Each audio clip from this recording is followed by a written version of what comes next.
Hello everybody, and welcome to the second season of Caught on Video. I am Halliwell, and I am really glad to see you. Now, as you know, I underwent some major surgery, and I probably shouldn't be back this soon. But I've got all of your well wishes, and when I looked into those beautiful eyes and saw that wonderful smile, how could I dare say no? So technically I am still recovering. You're not going to see me doing cartwheels anytime soon, but what you are going to see is what I hope is a wonderful show.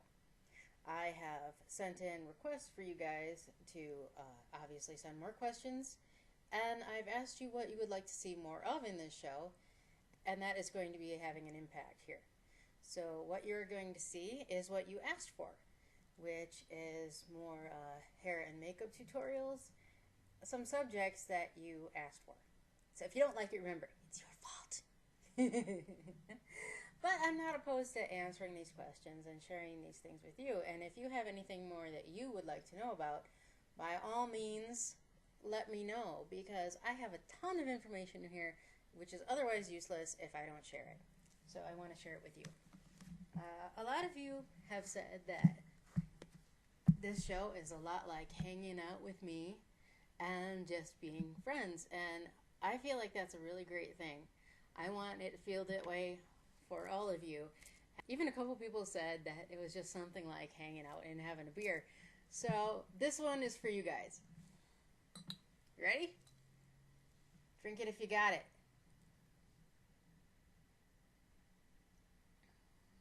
Cheers. I told you I would do that. So now I've got my beer, and you've got your beer, and we'll have that through the rest of the show. All right? Cool. I have, coming up this season, plans for, like I said, makeup and hair tutorial that's going to be very specific. I am going to share with you ladies something that you asked for, which is... Oh, here's where I get really close. Are you prepared? Okay, so you asked me how I did the lash eye makeup.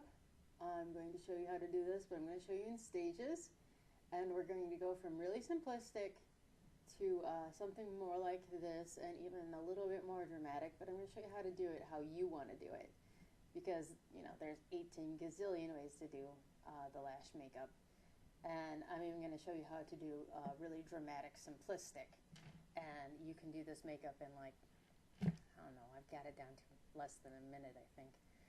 So you can look really dramatic on an average day, and it takes you nothing. And then we're going to do wigs. We're going to do MacPat glam strips, which is just a little shock of color in hair. And then we're going to do a hair fall, too. And these are just little things that I've learned over the years, which is really simple ways to change your hair color and make you look fantastic in no time at all. And also, some people have jobs where they can't, you know, do something like this all the time. So you can change your hair on a dime, and, you know, you don't have to have crazy hair at work. But now you can have your cake and eat it too, because I'm going to show you how to do that. Our tutorials are going to take about 6 to 7 episodes. And the way that I'm doing it now is it's going to be every other Tuesday, the show. So keep your eyes peeled on Tuesdays. Cool? All right. This week, I am going to be addressing pretty much everything cosplay. That's what I'm doing. It's a subject that has come up as one of the things that you guys wanted to hear about. And it works really well with everything else that you guys have been talking about in my fan club and out and about. So that's what today's episode is about. First, though, lest I not forget, Q&A. Let's go.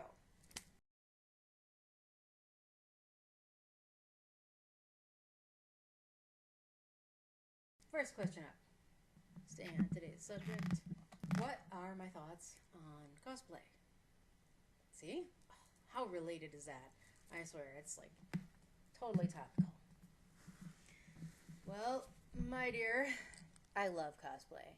I love excellent cosplay. When it's done really well, it is fantastic. You really shouldn't be able to tell the difference between the character that a person is playing and the character that was on television or in a series, or the cartoon character. It should look like they walked right out of the cartoon and into real life. It's what Kim Basinger should have been in Cool World, right? So I say should have because we all know that Pamela Lee would have been better for the job. Oh, smack me. So, that being said, cosplay is when someone is purposefully, intentionally pretending to be or look like an exact replica of someone in media. That is cosplay. That is not what I do.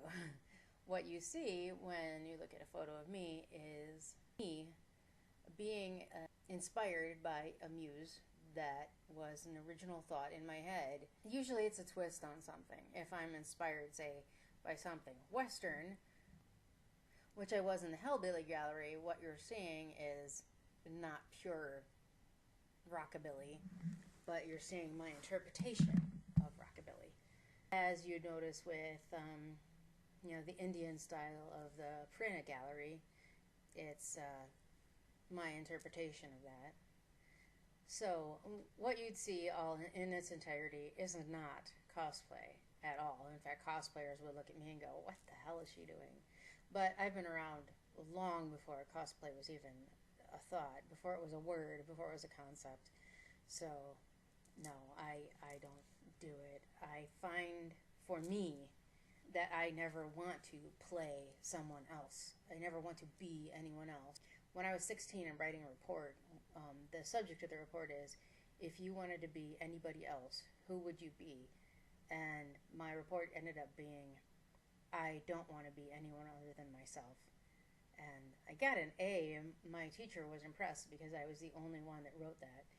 But, because other people had stars that they wanted to be, or athletes, and I was the only one that wrote me. So no, I don't do cosplay. I don't want to do cosplay because I have my own ideas about things, but I do wholeheartedly admire it. On that note, people at my fan club and all around actually have been writing and asking what you would like to see from me coming up next for my photographs. One of the big things that really came up was Lolita wear. And at the same time, before that happened, before I even wrote that, I was totally getting inspired by Lolita wear. And I wrote them and said, hey guys, you're going to be really happy to find out what I've been being inspired by lately, because it totally is in sync with what you guys are talking about. I didn't tell them I was totally going to wait for this show. So guys, like everything else though, it's inspired by me and what my normal fashion is. So as you can tell, I've taken my normal fashion. Here, check it out. Gotta love the scullies. And I got my jewelry. And I got my little bows. And now you see my makeup. But this is awesome. Check this out.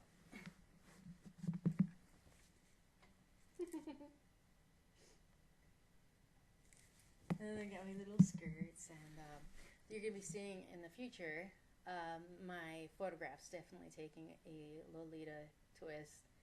I'm investing in some cutesy little frilly curly wigs and some princess skirts, and so it's not Lolita, but it's Honey Lolita fusion, and that's going to be really great, and I'm so looking forward to it.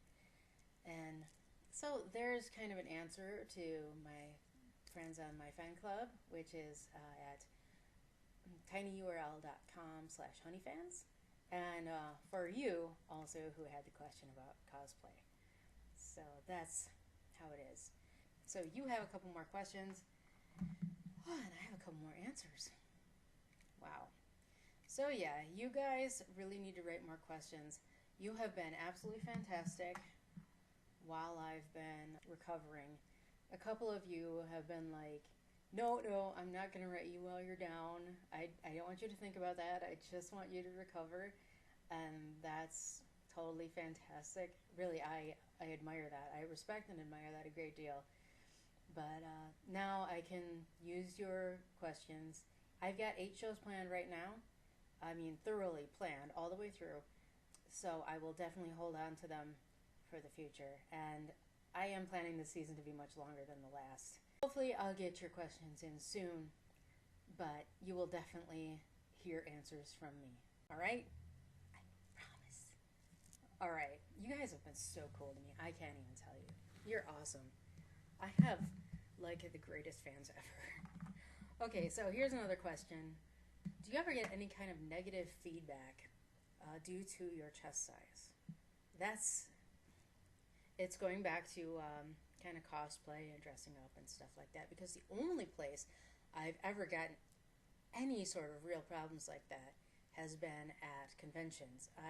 And just recently, very recently, I go to conventions, one, because I love gaming, and I do it a lot, and two, I go to conventions to, make public appearances, sign autographs, and all of that. And so last year, for the first time at Gen Con, I have gone to Gen Con often, ladies walked past me, and I'm wearing, well, let me show you a picture of what I was wearing.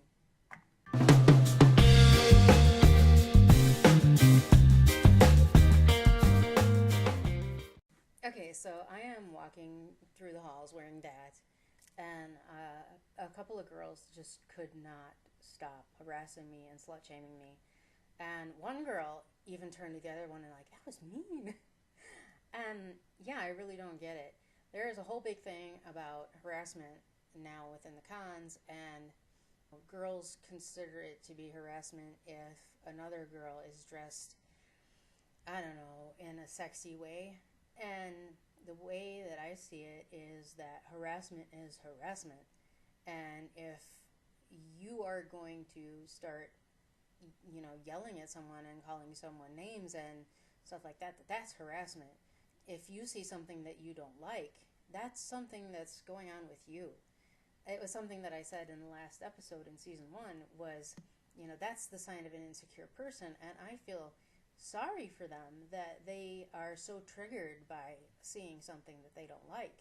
There's really no excuse for that. Now, I have seen some really cool gaming convention rules, like DuckCon, for example, who pretty much says you have to understand that we can't limit to your eyes. If you see something you don't like, that is not harassment. If you harass somebody, as in actually are, picking on them, bullying them, you have to understand that you are harassing them, and that's really the way it should be. Yeah, I will continue to just be myself at any convention that I go to. Nobody's gonna stop me from being me.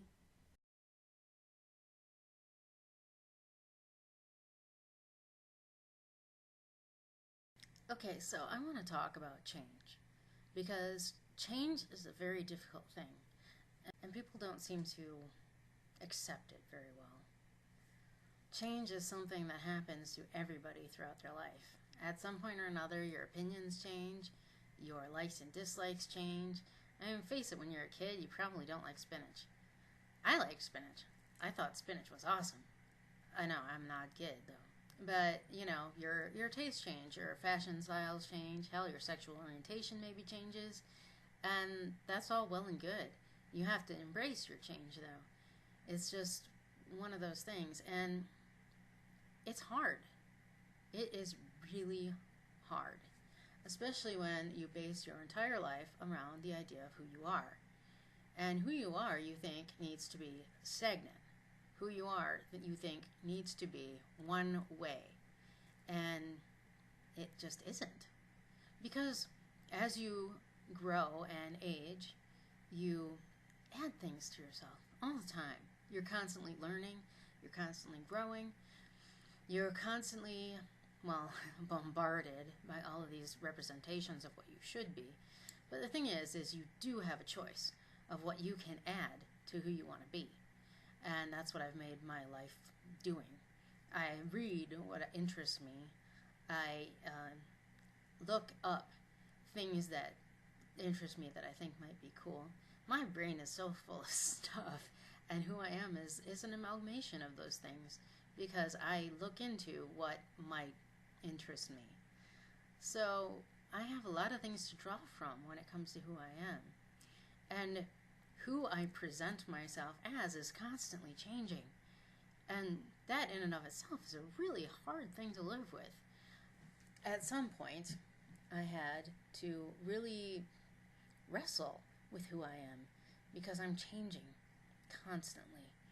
Every 6 months or so, I have the strangest urge to become something different. I personally inside don't change. I mean, my thoughts and feelings about subjects and topics and how I feel about the world and people, that stays the same.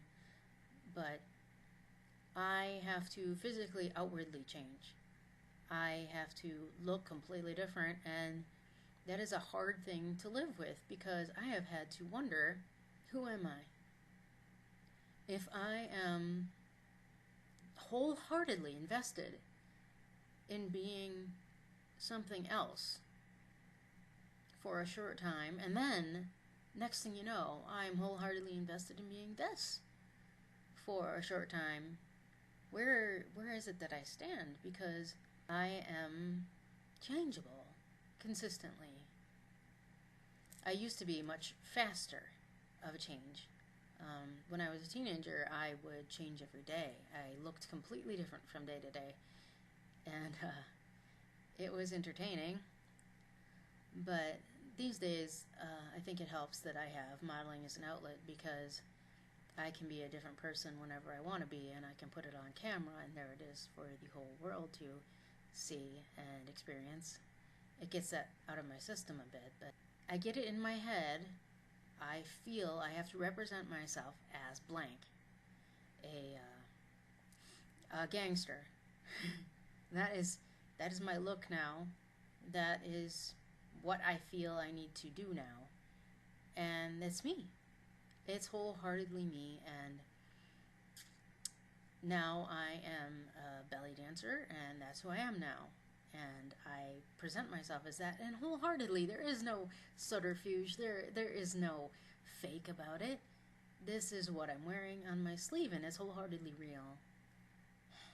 And now I've got the lolly thing going on, and this is me, and this is who I am, and this is how I present myself. And sitting back and thinking about it, because who I am inside isn't really any different, that I am all of these things. I am change, and I've had to embrace that. It's hard for people to embrace change, that they think that it means that there's something wrong with them, or it's scary, and it can be scary, but it's also a great new beginning. I think it takes a great weight off of your soul, because if you don't allow yourself that change, it's a burden on you, and I feel it nagging at me the longer that I don't allow the change to happen, and it causes a lot of stress. A wonderful experience to just embrace your change and allow yourself to be more wholeheartedly you. And that's what I have to say about change. It's hard, especially when you're me. So attempt to run with it a bit more. And again, if you have had any experiences out of the reality challenge, I would really like to hear from you. So go ahead and send a message to my fan club, or my DeviantArt, or anywhere that you can find anything that has to do with me. I really, really, really, really want to hear from you. Okay? Okay. That's a deal.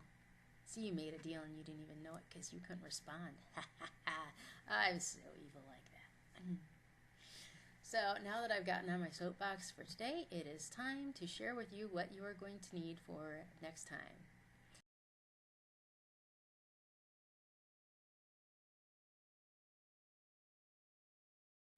All we're going to do today is show you what you need, the good stuff. But first, guys,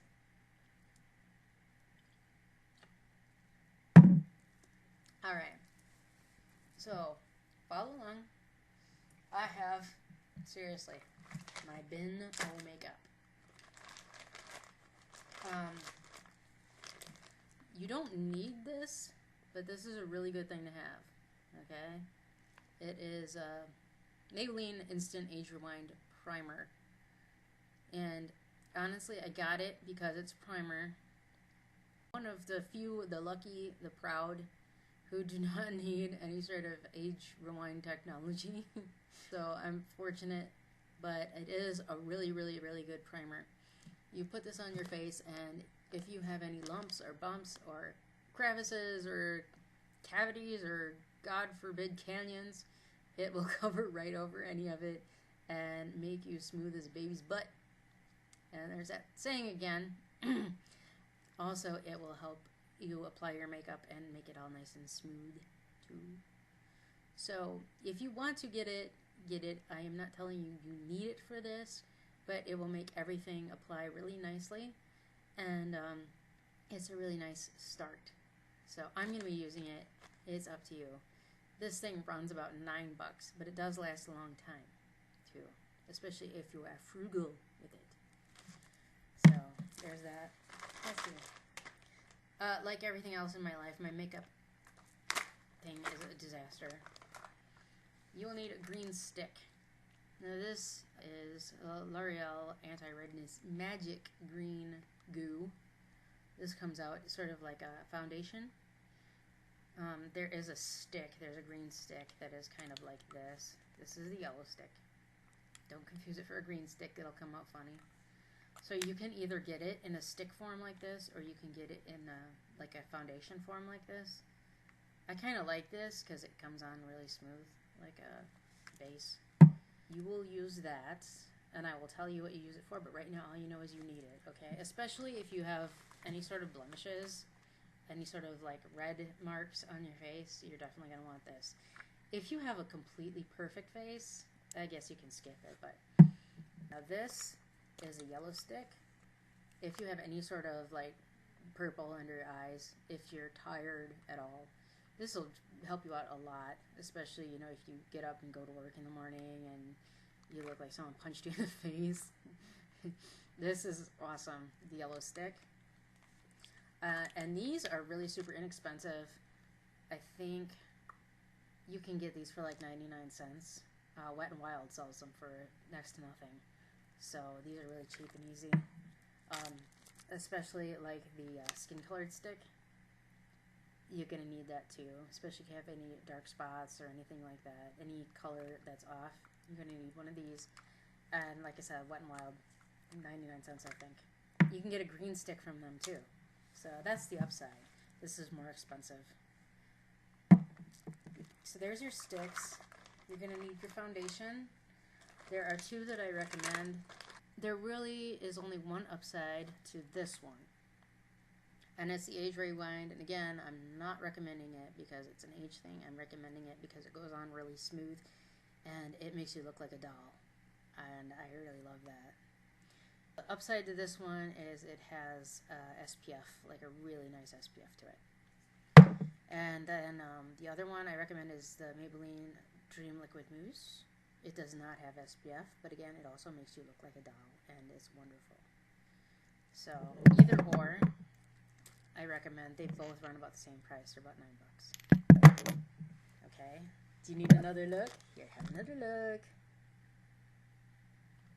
Far be it for me to tell you that something's good and then not let you look at it.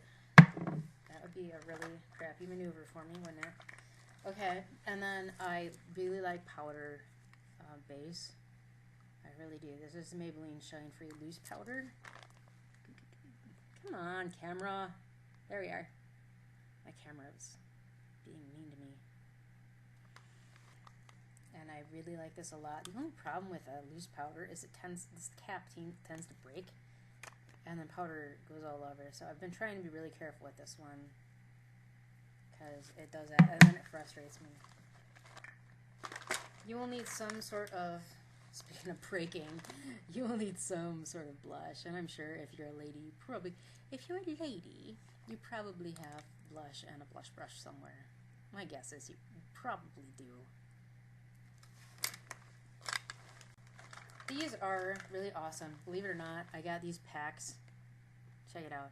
I got these packs for $1.99, and the funny thing that I've really learned is that the cheapest eyeshadow is the best. I'm not even kidding. I got these. These are LA Colors 12 color palettes. I picked up all of them. Each and every single one were probably under 10 bucks. So just grab as many as you want, whatever color shades tickle your fancy. But they come in like every color shade you could possibly want. And I grabbed them all because, you know, I change like crazy. So you never know what I'm going to need from time to time. And also, you know, with all the photos that I do, I need every color. You know, whatever you like best. You are most definitely going to need eyeliner. And I highly recommend the L'Oreal Pencil Perfect. It is pencil, but it's smooth and it just glides right over. And this is definitely what I use to do pencil work like this on my eyes with the lash. So I highly recommend this. You can try to do it liquid, but it's totally up to you. Again, I am not telling you to buy anything. I'm recommending things. If you want to try to work with me with your own products, I highly encourage it, and all the better for you. These are just things that work for me. So again, this is L'Oreal Pencil Perfect. This is what I use to do my eyes. And again, I already recommended the Scandal Eyes from L'Oreal. And I highly recommend this if you like the nice retro eyes for a mascara. I think we're good. Now, the following weeks, after we do the eyes, then we're going to go into the hair. I'm going to show you how to use glam strips, hair falls, and wigs. And yeah, unfortunately, the funny thing about that is people have been asking me how to do wigs. And the one part that got cut out of the one shot was how I actually applied that wig. Smack me. So yeah, I owe you that one. I definitely do. Alright, so get your makeup together because next week I'm going to be showing you how to apply just basic naked makeup. So that you have a clean base for us to apply your eyeshadows. And we're going to do that the following week. But we have to start from the beginning because, well, that's where everything starts from, right? You can't start running.